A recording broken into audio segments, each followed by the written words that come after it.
Question is, you're going to answer a question, what's the most pressing issue for digital journalists today? Okay? And you only have about 2 minutes to get that out, right? So, and they just learned this just right now. So, you know, these guys are all candidates, and let's see. Oh, you're farther ahead than I thought you would be, Adam. Adam's in the back, like, go on ahead. So we have 11 candidates for only 5 seats. So sadly, they can't all win. And it's up to you to vote for them. So I'm sure you're going to want to hear what they have to say. All right. Oh, and that's what I just said. Oh, good. Okay. Let me check my notes quick. And I know there's a couple other things that I'm required to say to you. Let's see. Okay. And after this, you'll have time to, get a drink before the buses start going to the museum for the opening night reception. So you will have time to hang out, network, ask these guys questions on the floor. We won't have questions while they're up on stage, okay? So they're just gonna do their little bit. I might get to ask them a question or two if they leave me time, and then they'll go down and the next one will come up, and at the end, you should seek them out either now or at the rest of the conference and ask them whether they're worthy for your vote, right? Because you're gonna vote for them. And you will see Kim, where's Kim? Kim Bowie, right? Kim Bowie is going to go first because her last name starts with B, and then she actually has to go do another session, but she will come back into the room. So don't think she's leaving us when you see her leave the room, right? And nobody else is allowed to leave except Kim, okay, you guys? Okay. All right. Let's see, they're going to go in alphabetical order. You actually get 5 minutes. Okay, I lied. You don't only get 2. Minutes, right? And it does say feel free to get a drink, but you guys said we can't till 4:30, so all right, whatever. Okay, so the first person is going to be Kim, and you're going to get a mic, and each of you will be handed a mic, and when you come back, give it to our wonderful volunteer named Beth, okay? Is someone going to wave maniacally at me if I start talking too long? I will, that's my job. Okay, Come on up. All right. Mindy will wave maniacally at me if I talk too long. All right, so the most pressing issue for digital journalists. Go ahead. Number 1, I promise I will come back because I really do want to hang out with you. I just got double booked, but I really love you. I just have to love the other room as well. Okay, so the most pressing issue for journalism and for everybody at this conference, everything that I've talked to people in the halls about and I've listened today, it comes back to me about gaps. So we have so many gaps that we're trying to fill. So there's the gap between people who live on the coast and people who do not. There's the gaps between national and local organizations. There's gaps between individual reporters. I also see there's a big gap between freelancers and people who work full time, and I talk to freelancers a lot and they're always like, no one pays attention to us. And every time I think about these gaps that we have to fill, like diversity gaps, all of this, it comes down to we're all taxed very deeply, and so we're all at this conference I have so much to do and I have so much I want to accomplish, but I don't know how to do all of it. I have so many gaps to fill. And I'm going to turn this back around to ONA, and what I think ONA is good at is facilitating conversations that make the liquid thinner so we can fill the gaps. So they're good at getting people in a room to talk about product and how product can talk better to newsrooms. They're good at getting people in a room who are amazing female leaders so we can fill in the gaps between female leadership and non-female leadership. And they're good about pushing diversity. We're good about facilitating conversations about how we can better educate young people and to do digital journalism. So the gaps are where we are. We are all doing great things, but there's spaces between that. And how do we fill those without bigger budgets, because a lot of us don't have bigger budgets. And the news industry is honestly getting smaller, or not bigger at least. So how do we do that with thinner liquid is what I'm thinking about. And that's a pressing question to me as a manager, as someone who's very invested in diversity, is how do we fill in those gaps? And part of it to me is recognition. That's easy, that's cheap, right? So I was the co-chair of the Online Journalism Awards with the awesome David Smidra, and at the very least we can give somebody the recognition that their work that maybe people didn't see is amazing. And so that fills in that gap of recognition. And those are the things like I think ONA is like very much good at that. Good at gathering people and finding that's why we talk about how we're all family all of the time, because we are. Because the best thing about ONA for me is I can go into this room and I know everybody here feels my problems. Like you get me. Like you know everything I've complained about or everything I struggle against, and I don't have to explain that to you like I have had to explain to other people. So I have a question. So I think you've made a good case for how ONA identifies gaps and gets people together and gets them together with the people who can fill a gap, and they can meet and greet at ONA, right? But is the next step also address okay, so they can find each other, but then how do they get into the newsroom, or how do they change their newsrooms? So I will use the Digital Women's Leadership Seminar as an example. So that's gathering 20-ish wonderful women in a room who probably have not had recognition and who don't know how to lead or want to learn how to lead. And I have never talked to a newsroom that had someone go to that seminar, and they were like, oh, that was terrible. Like, she came back horrible. Like, every single one of them was like, oh my gosh, she is now like the best thing we're never losing her. And that's that helps, right? That's building somebody up so that they can also continue that growth. It's a little bit of a trickle down. Mm-hmm. So those leaders I see teaching other leaders or female women who don't want to be leaders in their newsrooms. And I see lots of mentorship or horizontal loyalty building up.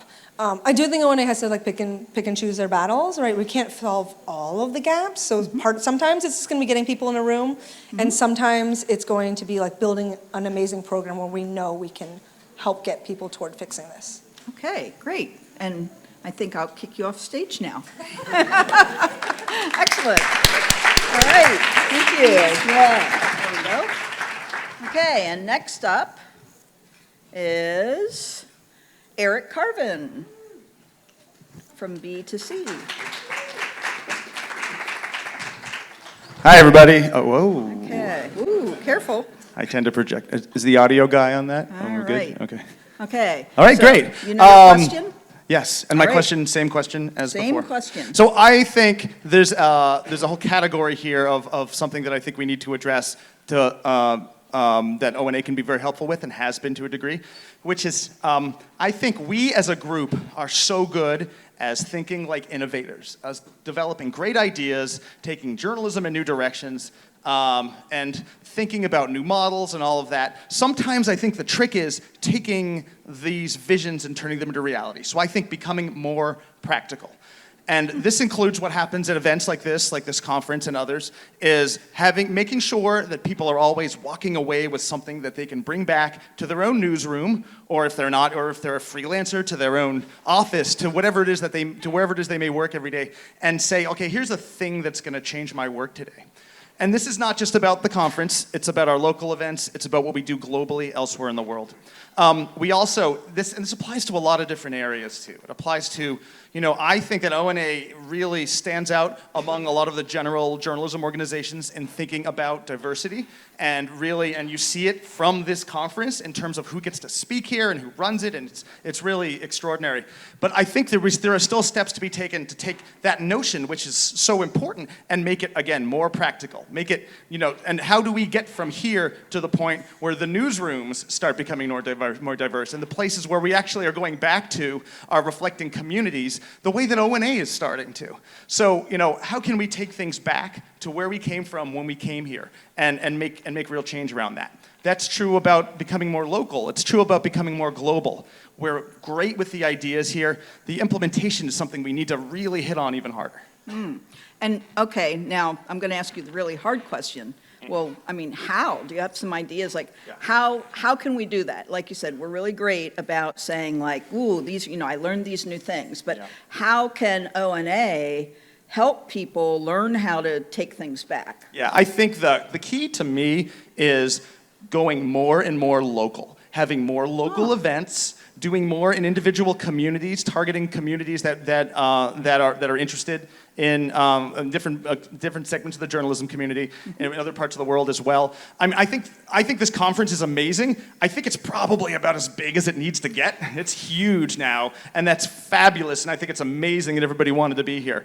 I think we need to invest even more, and we've taken steps at ONA in the last few years of doing this really splendidly. We need to invest even more in finding, you know, sort of the medium-sized gatherings that are something maybe a little bit bigger than what is done by the locals, which is also great, but that's not the national conference. Because not everybody can come here. Not everybody, I mean, our conferences, other than I think one in maybe Toronto or Montreal, have all been in the United States. We have a big segment of people overseas who are becoming more interested in ONA. We've had a few conferences in Europe. We're starting to do that. I think we need to push more in that direction. I think the closer you get to individual communities and the closer you get to where people live and where they do their work, the more you can develop that kind of mentorship and the kind of, you know, more customized education to be able to help them bring the lessons back to their own newsrooms.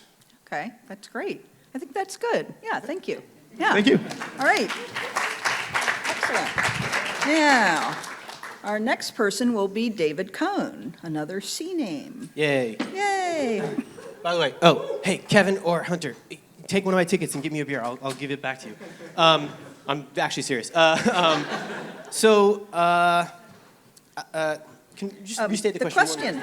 Okay, so what is the biggest, just one, the biggest issue facing digital journalists today? Sure. So I'm going to take sort of a 10,000... I'm sorry, biggest, most pressing. Most pressing. Sorry. I'm going to try and take a more like a 10,000-foot view of this and start by saying that when I look at the space that we're in right now, I see a lot of technology companies that are becoming media companies, and they know it and they behave like it. And I often argue that media companies need to become a little bit more like tech companies, and that there's this future where the two are indistinguishable. And we might not be able to recognize that. And if you'll indulge me, I'll tell, this is a brief little anecdote from the Bible. But my point here is not to be religious. I'm actually going to give a humanistic interpretation of this and hopefully bring it back to journalism. So most of you guys are probably familiar with, it's your ticket now. Thank you. So most of you are probably familiar with the story of Moses, right? The Hebrews are there. In Egypt, they're slaves, and there's this God character who does 10 plagues, locusts, blood, and all this stuff. And then they part the Red Seas, and the Hebrews come out, and then they close the Red Seas, and they're free. And who knows what happens in the story after that? They actually wander in the desert for 40 years, right? So this God character that did all these miracles doesn't swoop them away to the promised land or even to a place with air conditioning, right? They just have to live in 40 years in the desert. And the humanistic interpretation of this that I have is that you had a generation of people that only knew life one way, and they kind of had to live and die in the desert before they as a people could sort of find this new land. You had people who were literally born in the desert. And I kind of think journalists are a bit of a diaspora right now like that, right? We're sort of looking for this promised land. We had it, and now we're not sure. And we're in that desert phase. And sometimes this sounds depressing, and I'm going to hopefully, again, bring it back to something more positive, and even ONA. Sometimes when I tell a story, people get depressed, and I can understand why. But that generation, or generations, that live and die in the desert actually have a very big responsibility. Right? And again, going to the sort of Bible story, right? The Hebrews were like, do we have time for the bread to rise? No. Fine, we'll take it flat. Let's go, right? It wasn't important. Versus, again, like the Torah or the Bible, they would have said, yes, this is staying with us for the next 40 years. We're going to put that on our back. We're not going to give it up. So that generation that lives and dies in the desert has a grave responsibility to figure out what are the things we put on our backs and keep and cherish, and what are the things that we're like, fuck it. Right? And I'll be radical about this, right? Like maybe the classic newspaper story, 500 to 800 words, we might one day look at that and be like, it's fine, we left it in the desert. And there are other things that we might say, certain ethics or, principles, et cetera, that we're like, no, this is what we guard.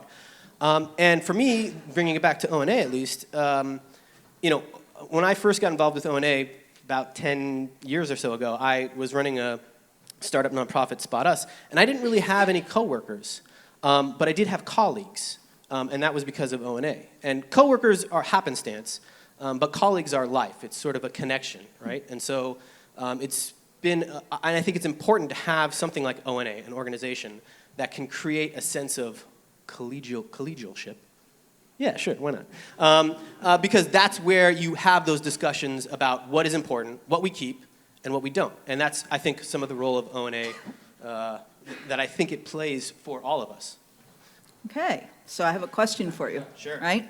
Okay, so we're still wandering in the desert, right? We're not out of the desert yet. I would argue, yes, that we are still in the Okay, desert. but If we go with this someday analogy. we're going to get to the other side of that desert and we're going to have that milk and honey. Do you think so? Yes. Okay, that's good news. Yes. All right. Now, you mentioned ethics. I heard you mention ethics as something that probably we want to keep. And I know you're not going to decide for us, right? We're going to decide what we bring and what we drop, right? Because we're all carrying It's a our own conversation things, that we have right? with each other. Yeah, we have each other, we're walking through the desert, but what about, I bet people are at least a little curious, what are some things that you think we really need to keep or need to throw away? Your choice. Sure. I mean, I gave one example of something that, again, in terms of throwing away, and I think we've actually been going through this, is like, what are the sort of storytelling paces and arcs that we do and don't, right? I mean, like, think about the very ubiquitous Facebook video, right? Like, that is a story pacing that didn't exist, or it kind of did 100 years ago with the silent reels, and now it's come back. So it's like, those things can come and go, right? The sort of pacing of stories and the visuals of stories, and I think that will continue to change, and I think we should always be willing to be flexible with that. I do think that we need to figure out how we can own our own platforms. In sense, that's where we own our own destiny, right? In this analogy of the promised land, that's when we own our platforms, we own our destiny. And maybe we'll never really own it in the same way that we want to or used to. But I do think, like, when people ask me what journalism is, I always say it's actually pretty simple. It's the collecting, the filtering, and the distribution of information with some caveats. That information is true and accurate to the best of your ability, that it is obtained in ethical ways. And again, we can talk about those other caveats, but like those two, for example, that it is true and accurate to the best of your ability, and that it is obtained in an ethical manner, right? Those are the kinds of principles that at least I would love us to always, that's something that I think we should strap on our backs. But again, I'm not here to like slam it down for us, but I do feel like, again, in the sense of being colleagues, I would be willing to bet that most people here would agree with that, because that is what makes the ONA community so strong, is that we come together around those values. Okay, good, thank you. Cool. The only other thing I would say is, again, no matter who you vote for, just vote. ONA is stronger when everybody votes, and it makes the whole community better for all of our colleagues. It only takes a minute. Yeah, and it only takes a minute. It's online, Thank you, Dave. Okay. Next is Dan Gilgoff.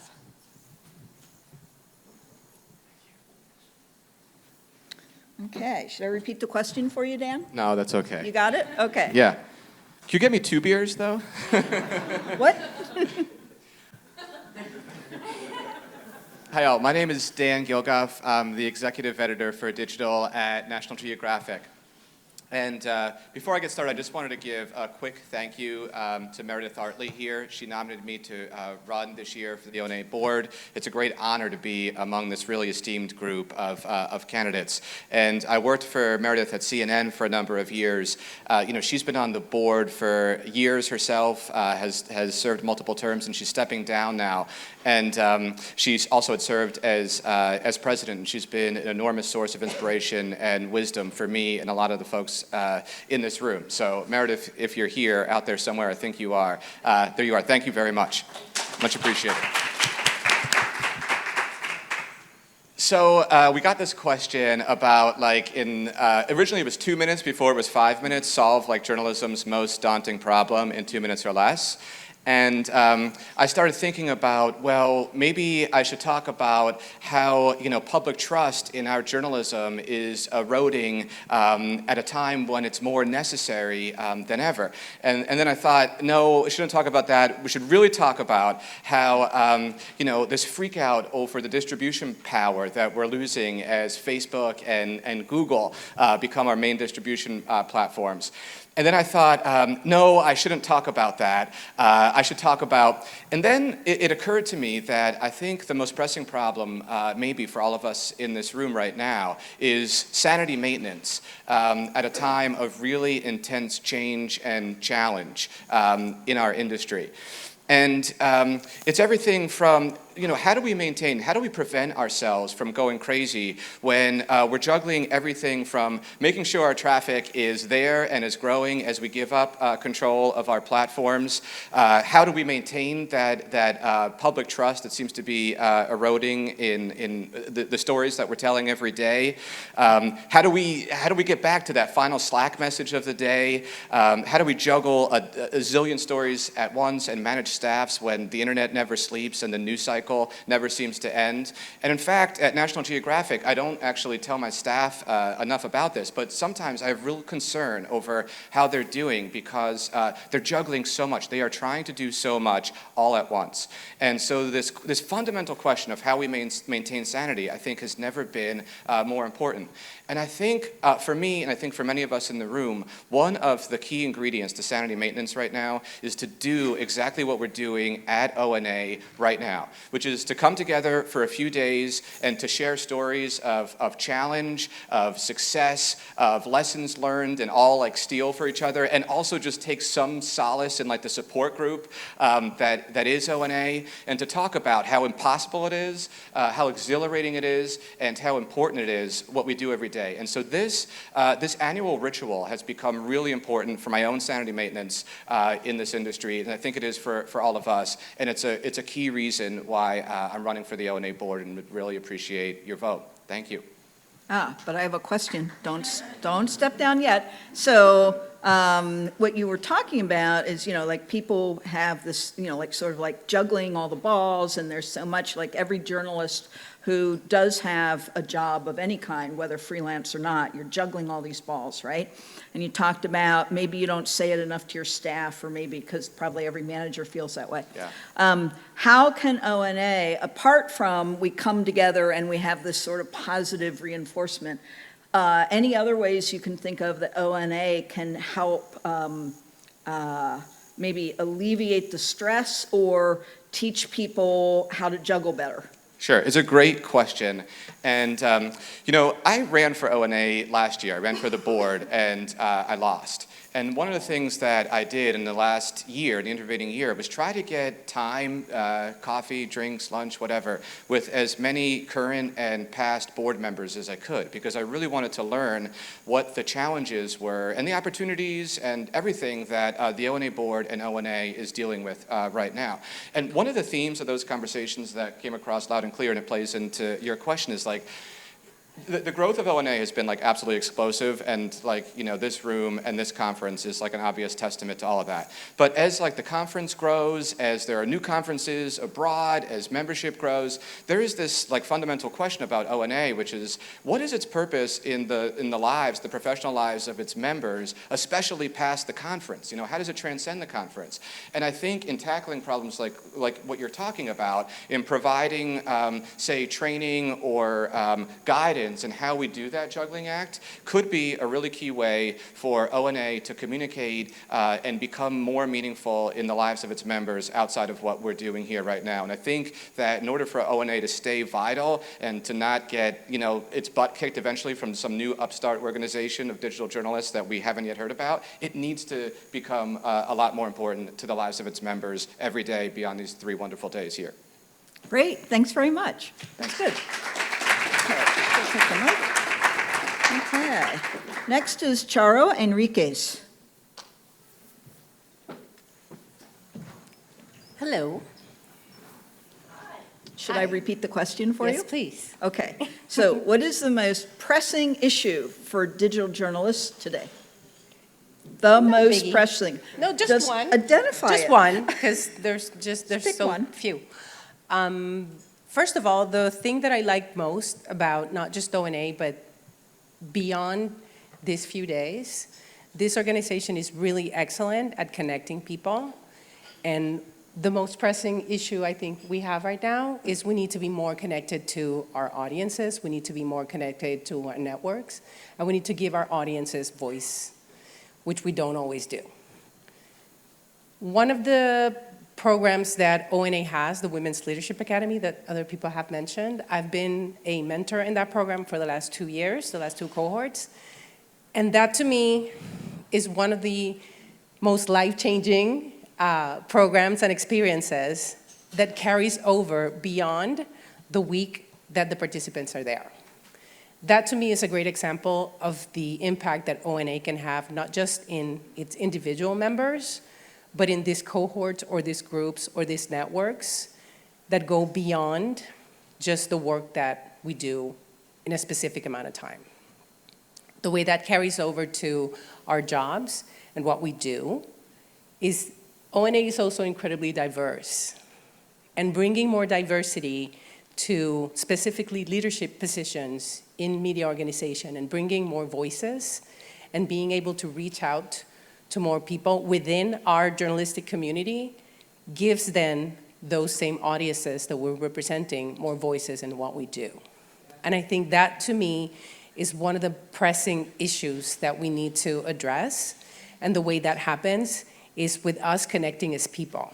Beyond workflows and technology and products and tools, we need to start listening to each other as people and giving each other opportunities where we're not given opportunities. We need to build opportunities for ourselves. And that happens when we as a collective become stronger. And that ONA is great at, building those connections, building those networks, and making it accessible for us to reach out to other members of our community to then reach our audiences better. Great.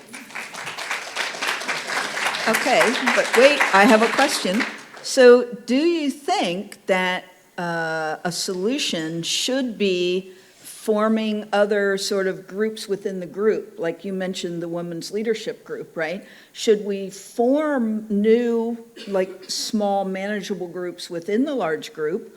Or should we do something with existing groups, like the Asian American Journalists Association? Yes, both of those things. One, in my particular case, I would like to work with ANASJ because I know that ONA is really good and has connections with other organizations, not so much NASJ, and as a Latino woman who is a woman and brown and Hispanic, like all of those intersections and then some are spaces that are very near and dear to my heart for obvious reasons. So not just doing outreach with other organizations, but intersecting the ONA fellowships and the programs with ONA local and seeing how we can broaden the scope of those programs through the local organizations and through different media organizations that can then organize initiatives for communities that right now we're either not representing or serving properly.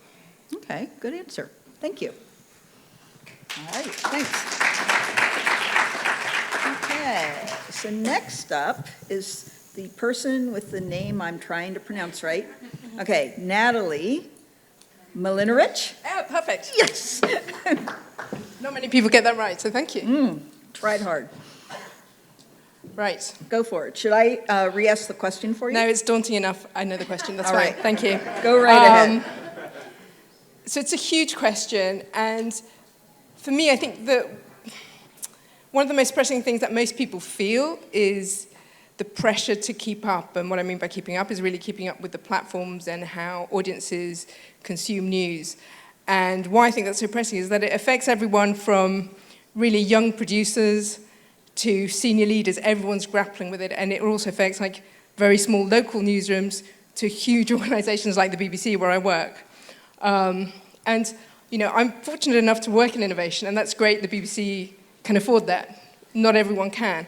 But I also know that innovation can be super daunting for everyone. It involves lots of change. People don't like change. You know, you go into newsroom and say, actually, you know what you've been doing for the past 10 years? Forget that. That doesn't work anymore. Try something new. And it's really, really painful. And in the end, it can be really rewarding. But you know, to get there is pretty hard. And it won't surprise you to hear me say, given that I come from the BBC, I work in London, I worked in Chile, that I think the answer to this is that ONA should be more international. And the reason I say that is because I get asked the same questions everywhere I go, regardless of the country. And I think people are facing the same issues and looking for solutions. And there are some solutions. And I think the way to find these and to act on it is actually to share the solutions. And I'm not talking about, you know, sharing trade secrets, but you know, we don't all need to fail at the same things. So, and I think the wonderful thing about ONA is you come here for 3 days and you feel the warmth and, you know, your colleagues are suffering the same things and we all understand each other and you feel like you don't feel anywhere else. And then you go back to work and it's like, yeah, it's over. So I think, we can continue those conversations. We don't all have to be in the same room, lovely as it is. But, we could set up streams. So we have people in the room who work in audience engagement. They could talk to colleagues across the world. They might have solutions in Germany that work for a small newsroom, in Austin. I don't know. But I'm sure there are those things. And I just think we should increase that sharing of knowledge. Okay. Now, I have a question for you, but first I want to say my slide guy, the slide slipped, and this is not Charo. I'll be This is Charo, that's Natalie. fine. No, there, we're back. Okay, good. Whew. I didn't want them to vote for Charo if they really want Natalie. So my question for you is, now you can't say have some ONA conferences in other countries like England, because we have done that, Yeah. right? So do you have another idea about how ONA could foster what you're talking about? So I think two things. One is obviously in the US you have a very strong network of local groups, and it appears to be very successful, and people are very invested in that. I don't think that model is replicated elsewhere, but I do know from experience, at least in the UK, there's a big appetite for that, and I don't see why different local groups can't share. We have the internet. And again, I think we could set up networks, either using Slack or whatever system people prefer, just to discuss issues. I think it's kind of a shame that we only discuss certain issues when we all get together in a conference in the same room, when we could just keep the conversation going. Yeah. All right, that's good. Thanks. Cool, thank you. Good. Yeah. Thank you. Okay, next up is Shazna Nessa, who used to live in Miami, but now she's in New York. Thanks for that, because I was just going to say that I just returned to a newsroom after leaving newsrooms for about 3.5 years. And I'm going to frame your question with a sort of my experience from a macro view and now back to a micro view now that I'm back in a newsroom. So during 2.5 years of my time out of newsrooms, I was working at the Knight Foundation, and I was the director of journalism there. In that role, I acquired an astonishing overview and knowledge of American journalism from many different perspectives. My work included work that was around immersive journalism, innovation, but also around local journalism, investigative journalism, data journalism, the state of journalism education, First Amendment issues, etc. So one of the reasons why I am running for board is because I want to continue to build on the work that I've already committed so much energy and time to. So they're all pressing issues. All of those issues are pressing issues. I actually think we need to get better at anticipating that things will become pressing down the road, because we tend to be a little slow sometimes. So now that I'm back in the newsroom, I joined the Wall Street Journal about 6 months ago, and it's absolutely delightful to be back in the newsroom. And I see so many things we're doing right, but I'm also seeing a few things that are still problems that I have known for decades. And to go to a very, I was very broad just now, but to go to a very specific thing, and it's very personal to me, there's something that still niggles at me, and that's the fact that back in the day, the type of journalism I was doing was very new. I came from a tech background, so it was through the prism of technology. Today, that's not so unusual. Most newsrooms have a developer or two, or hundreds, depending on the size of the organization.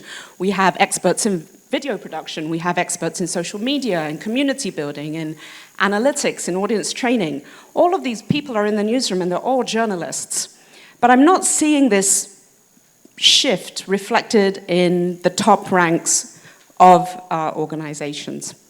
And I would like to see developers, designers, audience experts, community experts to have a real shot at becoming the next executive editor at one of these newsrooms. And I have a hunch why that's not happening, but I can't prove that. But that's also something I would really love to support, whether it's at ONA or whether I do it anyway. That's my micro, and that was my macro. Okay. So the question I have for you, actually, I was formulating a question about the first part, but then I really thought, okay, what can ONA do to sort of like pave a highway for those next executive editors or publishers or news directors, right? So people who are in the higher management positions, is there anything that this organization could actually do to foster that? Yes, I absolutely think so. I think we've talked about ONA's really great work in diversity. Well, this is also a form of diversity. So my hunch is, and I would, we'd have to look into and research it, but my hunch is that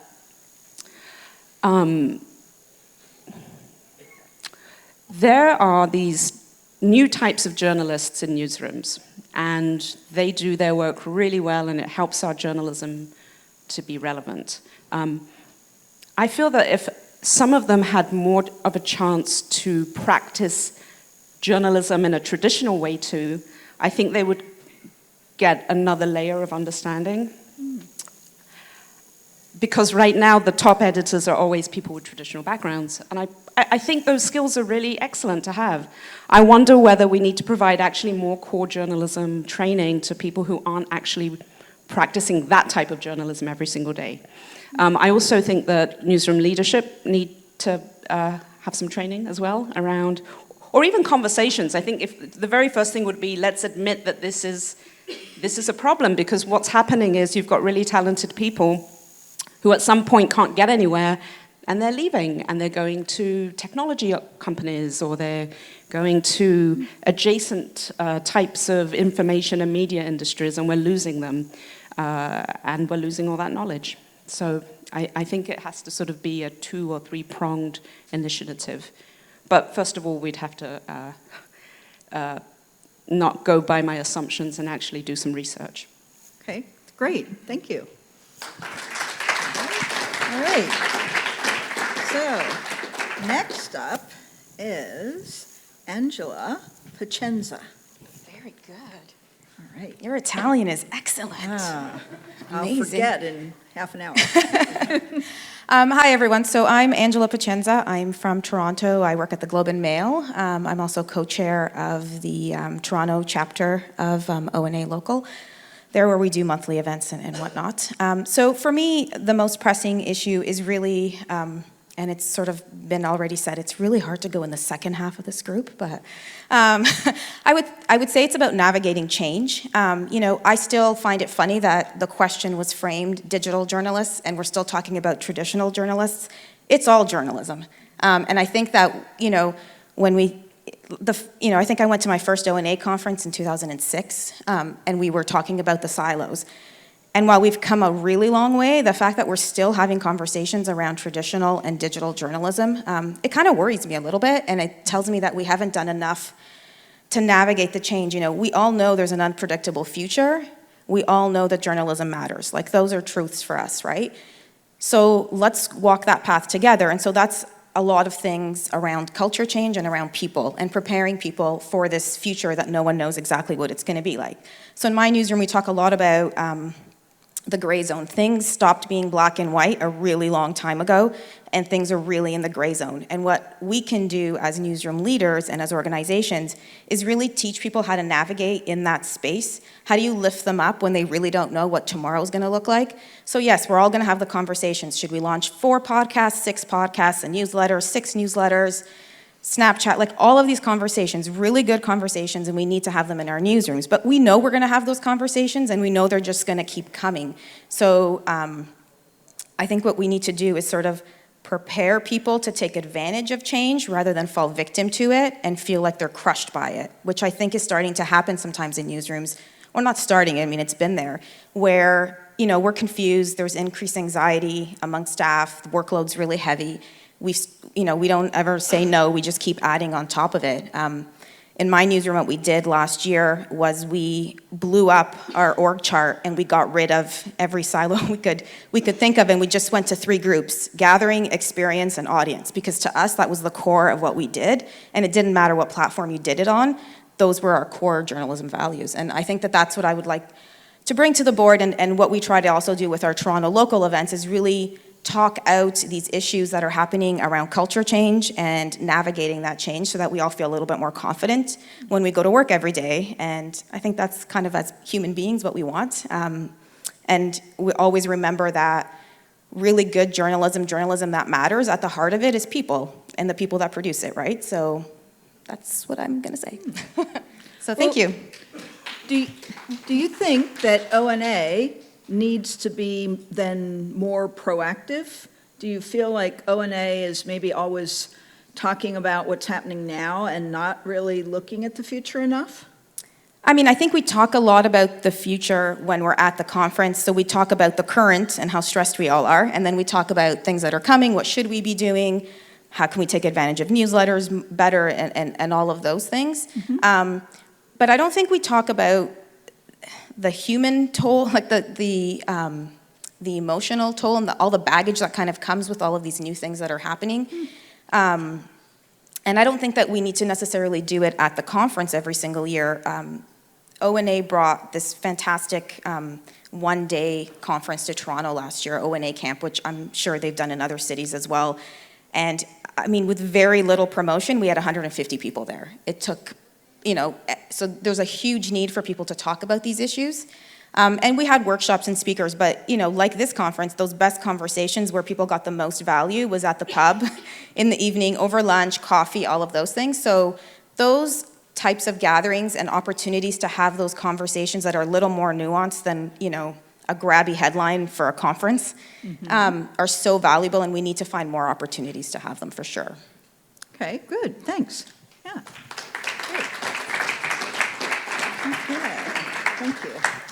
So next is Varsha Sharma. Hello. Hello, my name is Varsha. I am the managing editor and senior correspondent at Now This, where I've been for 3 years. I don't know if the drinks have actually started, but maybe the benefit of being in the second half is that some of you are a little tipsy by now. I don't know. So my answer for what I think is the most pressing problem facing the digital journalism industry right now is a very basic one, but it has several layers. And I still think it's a huge problem in 2017, and that is diversity. And I do mean the very obvious kinds of diversity, some of the things that the other board candidates have already talked about, where we simply do not have enough women or men of color in leadership positions in newsrooms.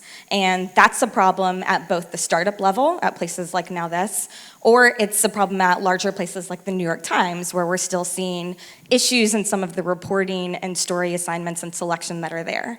But I do also mean the less obvious kinds of diversity. I was lucky enough to be part of the Women's Leadership Accelerator this year. Charo and Kim Bowie were two of my mentors. Kim is the one who actually encouraged me to run for the board, so you can see just right there the power and the support of that network being so important when you have women of color urging other women of color to step up and do this and take leadership roles. But another member of our cohort, Heather Bryant, she's giving a great talk on collaboration at the Under the Hood session right now. She wrote this really great Medium post. I don't know if many of you might have seen it. But she was at another journalism conference, and she was talking to somebody from another organization and spoke about how her husband is a truck driver. And she got this very condescending response from this person. This person was like, "Oh, he's a truck driver. That's interesting. That must be an interesting perspective to have around." And of course that bothered her deeply on a personal level, but it started a really great professional conversation about how our newsrooms are not diverse in terms of socioeconomic backgrounds either. So I am a brown woman from Louisiana. I come from a lower middle class family. I have colleagues that come from much poorer backgrounds than I do, and I think it enriches our reporting. It enriches our ability to reach new audiences. But I think that conversation, which you could probably see replicated across the board, just shows you in terms of socioeconomic status, but also education. There's so much more that we have to do. At my first media job, which I was lucky to get because I was able to do a 3-month unpaid internship, still a problem in the industry, I was the only person there who did not have an Ivy League degree. I went to this tiny college in Louisiana. And I was glad because I could show my colleagues and show these other people that just because I didn't go to a Harvard or a Princeton or a Yale, I could still be a very educated person and contribute to original reporting. But it took a while to get there. I had to work very hard to prove that. So I mean diversity of race, of gender, of sexual orientation, socioeconomic status, education, and then also age. I'm going to use a phrase that might be a little bit dreaded, but I'm sure you guys have heard it. It is pivot to video. You have heard this, everybody's doing it, nobody really understands it or understands why they're doing it, besides they think it's a quick, easy way to make money, even though that's not true. And I think that businesses and news organizations are doing that because they don't understand. Now we're very lucky and well positioned because we pioneered the distributed media model back in 2014. And we understand that there is a huge audience to be built through social video on social platforms, and there are opportunities for monetization there. But it requires a diverse group of people to make a video. It's not just video editors and producers. News organizations do not have to lay off writers and editors in order to pivot. You need writers and editors to make good video and to tell good stories. And so I think that lack of diversity of understanding skill sets shows a fundamental misunderstanding of what audiences want. And so it's just diversity across the board, and I think ONA is already doing a great job with programs like the Women's Leadership Accelerator, but there's so much more that we can do. And there is also a lot that we can do on the international level to diversify. I do a lot of politics reporting, so you might have heard Russia is a big story this year. There is so much hyperbole and hysteria on both the right and the left, and even in the center, about what's going on with the Russia investigation and what's going on with the politics of that country, that I'm not sure why we're not just reaching out to journalists in Russia and talking to them and collaborating with them and having them better inform our coverage. But I had the opportunity to go to Moscow earlier this year, as well as Kazakhstan, another post-Soviet state, and I just feel that there's so much we can learn from international journalists that we're not really currently doing. So. Okay, I don't have time to ask you a question. Wait, what? Other people went longer than that? You used more than 5 minutes, but you were on a roll, so I didn't want to cut in. Okay. So I think you probably answered all my questions, Okay, right? well, good, all right. Tweet them at me or find me at the bar. Thank you. Okay, great. All right, next up is David Scott. Oh, you just leaped up that big step. Wow. I'm older than I acted there, I assure you. Hi, everyone. My name is David. I'm an incumbent board member, which I only say because this is really a remarkable group of candidates. I really just, applaud everybody for coming up and for stepping up. When I started at the ONA almost 10 years ago, I was the first web producer for my company. I was in the basement of this shoddy old place, and being a web producer, I would just take copy. And I came to ONA that first year and found my family and all the people, and I'm sure you can all relate to this, that sense of these are people who understand the struggles that you go through and the transitions that you're trying to make. Since that time, as I've grown up, I think I've grown up with the ONA. And I think it's a wonderful testament to ONA and speaks to where we are, that someone like me who started as a web producer can end up being the managing editor of the Boston Globe or head of editorial strategy at the Toronto Star. So in many ways, I think we're entering the next phase of the ONA. ONA started in 1999, and I like to take a really long view of the world. And so to get to your question, that's almost 20 years ago, but less than 20 years ago. Well, let's put that in context. In 1896, the Lumiere brothers created the first motion picture film. It was a train that went in black and white through to the screen, and when people first saw it, the old stories tell that they got so scared they thought it was real, and they ducked under their chair because they saw this. You can see it on YouTube. 20 years later, in motion pictures, we were still just entering the Charlie Chaplin era of film. And so when we think of digital journalism, or journalism in general and where it's going, I think we have to take a longer view. There are a lot of us now who are in mature positions, who have responsibility, and I think it's on us to now take the next step in holding digital technologies and technologies in general accountable for the moral, ethical questions that are going to come up. Digital and technology is no longer something that's siloed. It impacts every part of our lives. The fourth industrial revolution is changing how people live, how they work, how they travel, whether they even have a job anymore. You know, a recent study at Oxford said 42% of all jobs will be extinct in the next 20 years. And so what role can ONA play in addressing these very large questions? And I think that what I would like to see us as an organization do is take the next step in being not just about talking to journalists, but talking to the public. Can we be the conscience of technology through a journalistic lens? And that's something that I think we all have to think about a lot and wrestle with as we move forward, because not only our industry, which has been at the tip of the spear in many of these changes, but many other industries are facing these challenges, and we are more well-positioned than anybody to tackle that. Cool. So that made me think of a question that is, I think it's a little hard to form. Are you saying that members of ONA or ONA as a group should focus more on the changes that technology wreak on our society, not only in journalism? Well, I think we've seen that the two are inextricably linked this year alone. When all the conversations around Facebook and Twitter and the impact that's had in the election, no matter where you feel or how dramatically you feel that's impacted things, certainly we know that it has had an impact. And so it's not mutually exclusive. The relationships that we as great amplifiers and facilitators of conversations have with these technology platforms has a direct impact on how citizens have their relationship with the technology platforms. And so I think it's our responsibility to be that wonderful interjector into that process and not do it in an adversarial way. And I think that's one of the wonderful things about ONA, that we've always had a good working relationship with these platforms, with technology platforms, but to actually be able to bring to light the issues that they sometimes clearly are not even aware of themselves. Or claim not The to be. general population? The technology companies. Oh, the technology companies. Okay, all right, great. Thank you. Okay, we only have one more candidate, so last but certainly not least, and the only person who I didn't ask how to pronounce his name, is it David Smidra? Smidra. Yes, very good. All right, I guessed right. Your Polish is as good as your Italian. All right. So my name is David Smidra. I'm the editorial director. I run the editorial team for the Newsstand app on Google Play.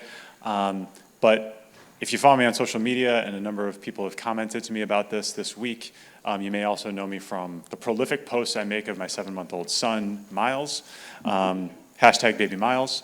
And because I believe in the international growth of ONA, hashtag baby kilometers. Thank you. I am starting with the personal because I have a very personal reason for standing here and for running for the board again. And I willingly acknowledge this would sound sentimental and sappy and corny in any other group of people, but ONA frankly changed my life. And I don't think I'm the only person who has an experience or a story like that, and I think some other board members have even touched on that, and candidates have touched on that themselves. When I first became acquainted with ONA, about 2011, 2012, 2010 maybe, it was at a period of time in the news industry where there was a lot, the conversations we were having with ourselves were not very positive conversations. There was lots of doom and gloom in them. Revenue streams were closing faster than new ones were opening up. A lot of newsrooms were shuttering around that time. That was definitely a period of time where that wave really swept over a lot of cities' newsrooms. And I started to question, like, is this an industry that may be around that I want to continue to be part of, and do I have anything to offer it? Because I've been going to journalism conferences and talking to lots of people outside of ONA that did not have this air of positivity and the sense of optimism and the sense of willingness to try things that ONA did. So when I came to ONA, it was just whiplash. It was a total culture shift. And even for a guy who had been a hack for 1 or 2 years at a local newsroom and had gone to journalism school and now worked for a tech company, ONA said, like, if you're interested, if you're passionate about this stuff, if you have ideas, if you want to learn, if you want to contribute, like, come on in. And that was a point of view I didn't see anywhere else. And it's a point of view that over time, frankly, gave me a second wind. I became exposed to ONA's resources. I became exposed to its incredible network, to a lot of its training. I started going to ONA locals. I got involved. I was co-chair of this conference 2 years ago. I've been the chair of the OJAs for 2 years now as well. Frankly, the trajectory of my involvement in the career, and by consequence, my career and then my overall life, frankly got better. And like I say, I don't think I'm unique in this room in saying that or having that sort of experience. So to bring this back around to the most pressing matter that I see in the industry, we are at another moment where there is a fair amount of doom and gloom in the conversations we are having with ourselves. Our credibility is being questioned writ large across the world and across the industry. We may have some more resources in some places, but we are also being crushed by higher expectations and higher demands on our time and so on and so forth. So I see, again, ONA's most valuable role and overall contribution, as general as it sounds, is that psychology of being positive and moving forward and experimenting and being okay with failure and experimenting again and cultivating this, this network of people who are very, very good at, frankly, getting through chaos and with a smile on their face and sharing that with other people and helping other people develop that ability. So that is my hope for ONA. That's what I see as ONA's strongest role to play in our current moment, and that's what inspires me to run for the board. Okay, I do have a question. So to sort of spread that positivity that has affected you so much and that you see year after year coming back to the big conference, right? Now, I know the easy answer would be to say ONA local, as many have, but I'm going to say, well, what else, right? Like, how can we bottle that and share that with perhaps our beleaguered colleagues in various places around the world, not only around the country, but who haven't yet experienced that positivity? So I think one just demographic reality of ONA's membership is that it does trend younger. And it does trend with levels in the newsroom who maybe do not have as much influence yet. And so we have concentrated a lot as a board and as an organization on how do we keep developing this channel of from college to the C-suite of programming that ONA can offer. Because I think the risk that you just described is certainly higher if in newsrooms the only people who are excited about something are the people with the most junior positions. But if the people who are also in the C-suite or the executive leadership of a newsroom are as involved with ONA's programs, with the Leadership Breakfast sponsored by the Dow Jones Fund, with Women's Leadership Accelerator, and so on and so forth, that gives them a wedge into kind of the ONA magic that I think they can then share with their organizations. Okay, that's great. Thank you. Thank you. Okay, so that was our last presenter. And as we said, we hope you will mingle with them. They're all here in the front. You can descend upon them and grab them, or you might just like grab their arm and take them back to the bar and you can both get a drink. And so we're going to skip the questions and voting. Don't forget to vote. You have more than this week, okay? Just log on to journalist.org and you'll find how to vote. And one more slide, I think. Yes. Okay, so stick around, ask people if you want to, and definitely have a drink. And buses to the museum for the reception. They're going to leave. Oh, wait, I have to look up where. It's not where you would expect. They're going to be leaving starting at 5:15, and you know they won't all leave at once. And they will be near the Stones Throw restaurant here. So if you find the Stones Throw restaurant, go out the door. You should see buses starting at 5:15. Thanks, everybody. Thank you. Yay. You made it easy.